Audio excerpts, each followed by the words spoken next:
Welcome back to Zimist Coded. If you've been wondering how to move your taskbar icons to the left in Windows 11, you're in the right place.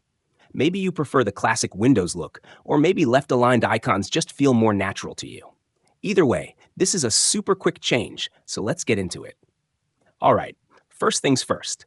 Move your mouse down to the taskbar and right-click on any empty space. Take your time. When the menu pops up, go ahead and click on Taskbar Settings. This opens up all the customization options.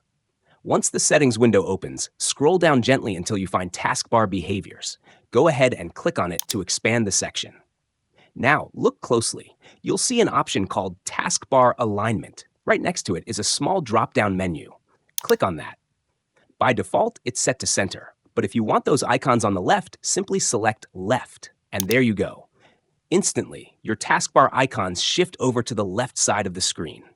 You can close the settings window now. The change takes effect immediately. No restart, no extra steps. Clean, simple, and much more familiar for some people. And that's it. Your taskbar is now aligned exactly the way you want it. Thanks for watching this quick tip on Zimist Coded.